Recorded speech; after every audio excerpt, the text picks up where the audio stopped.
Welcome back to my channel, and for today's video, I will be doing another makeup tutorial. So without further ado, let's get started. So ang gagawin nating makeup tutorial for today guys ay my go-to makeup tutorial.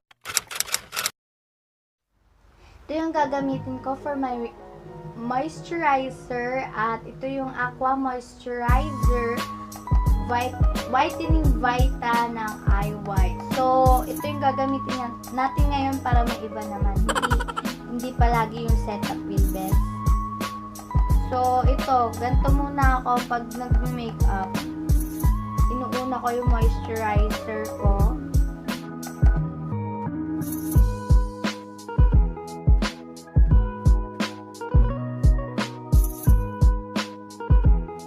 Tapos na ako mag-moisturizer at napatuyo ko na siya. At proceed na tayo sa BB cream na ginagamit ko for everyday. Itong Eye White BB Holic. Hindi na naman siya nag-focus. Yan, ito yung madalas kong ginagamit pag umaalis kami. And itong makeup tutorial na to ay sobrang dali lang niyang gawin and hindi siya magproseso actually. Kasi for pag kunyari umaalis kami, hindi talaga ako ma-foundation, kaya BB cream lang lagi kong ginagamit dahil ayoko yung sobrang pak na pak yung mukha ko. Nagpa-foundation lang ako pag may event, ganon, na event school na kailangan ng pak na makeup. So, i-blend ko lang siya using my brush kasi ang dumi ng sponge ko. Hindi ko pa siya nalilinis, guys.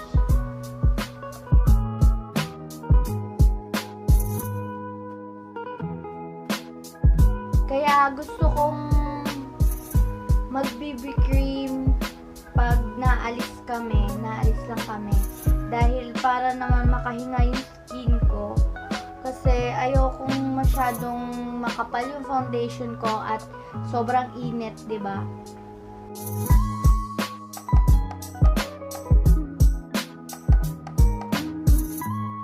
Next naman guys ay gagamit ako ng powder, itong Simply Pretty. Isiset ko lang siya.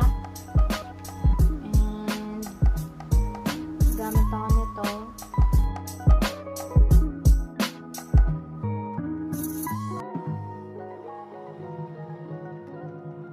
Next ay mag-browse na ako. Ito yung gagamitin kong favorite ko na Careline Best Brow Liner.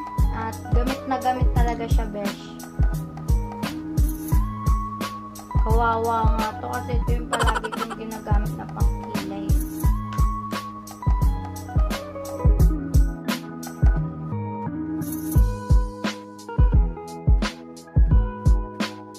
Ganito lang ako mag-browse guys. Pinifill in ko lang yung mga wala akong buhok. Kasi sobrang kapal na ng kilay ko.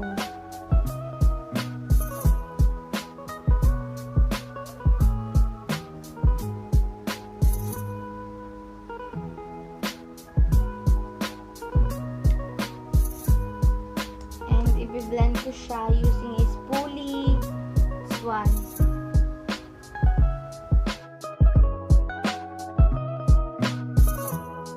Gagawin ko lang yung kabilang brows ko.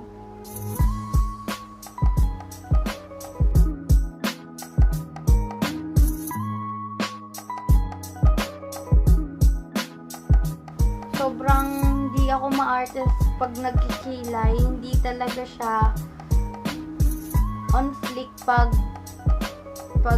everyday lakad lang. Pupunta ng mall, gano'n. So, mema lang yung kilay ko pag wala namang event, gano'n lang. And i-blend ko lang siya.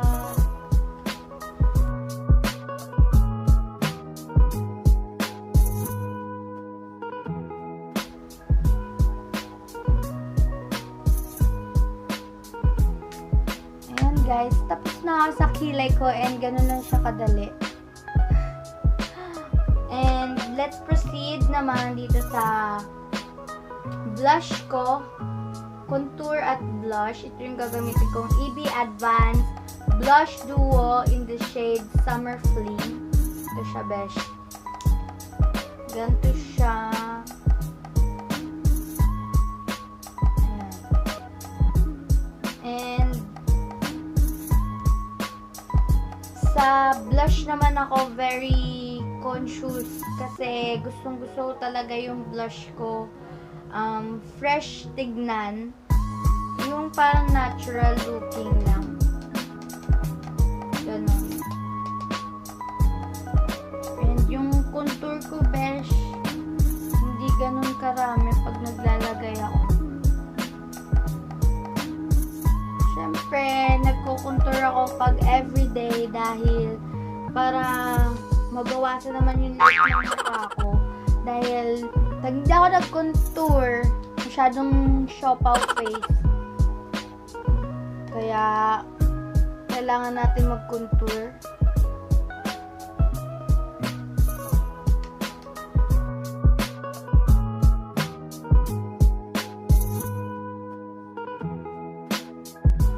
So, ang next naman ay magko-contour tayo ng nose. And very light lang.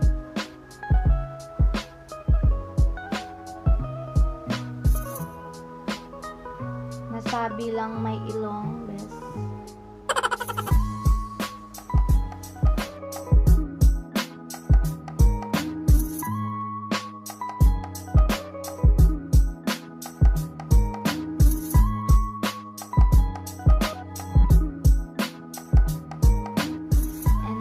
Naman ay itong blush. So, dahan-dahan lang tayo sa blush dahil masyado siya matingkad at pigmented siya.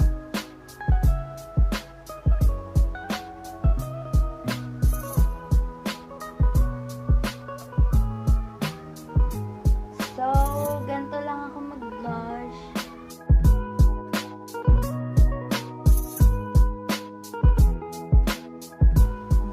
Blush. Ganyan. Parang wala lang sa camera pero sa personal parang akong sinuntok, besh. Pala natin dahil hindi nakikita sa camera. Nawawash out talaga siya pag sa camera eh.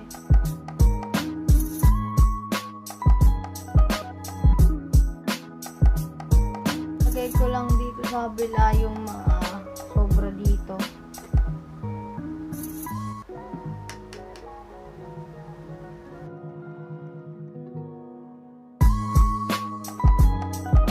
Nag-iba yung lighting, parang dumilim.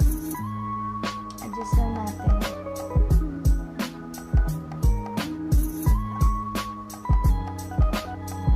Ayan, besh, parang sobrang naarawan ka na ng araw. Parang nasampal ka na ng araw. Yan. Ito yung gusto natin, diba? Drunk blush. At sun-kissed tignan. Char. Pero parang hindi talaga siya halata. So, proceed na tayo sa next step.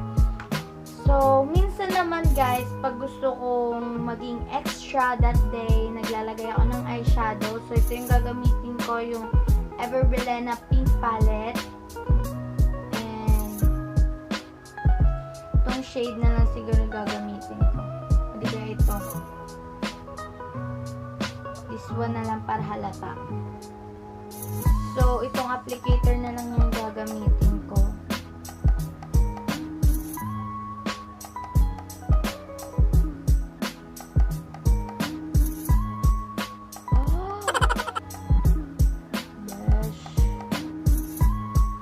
Over din kasi to sa dindin. Over din kasi to sa pigment eh. Sobra. Oh my. Grabe.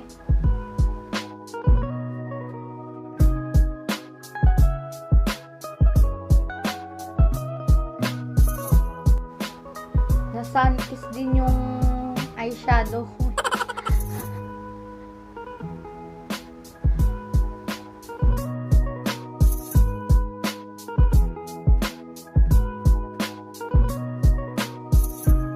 Yan.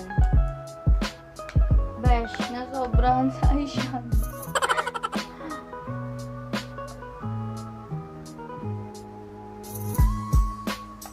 Kaya boom boom na yan.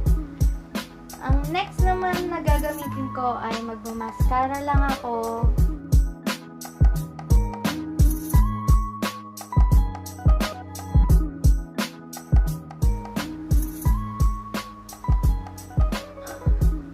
Tinatakpan yung bibig.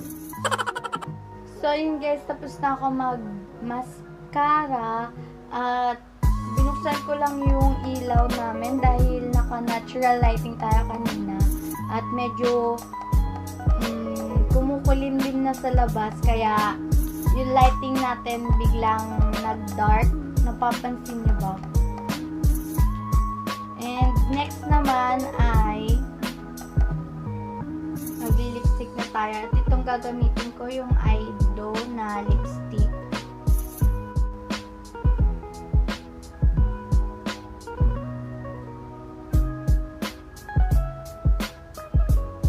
And ayan guys, nakapag-lipstick na ako at mag-highlight na ako at ito yung gagamitin kong highlight ngayon. Ito. So, ilalagay ko lang siya. I-sprayhan na lang muna natin para maging pigmented yung highlight natin. And dito ko siya ilalagay para natural glow lang.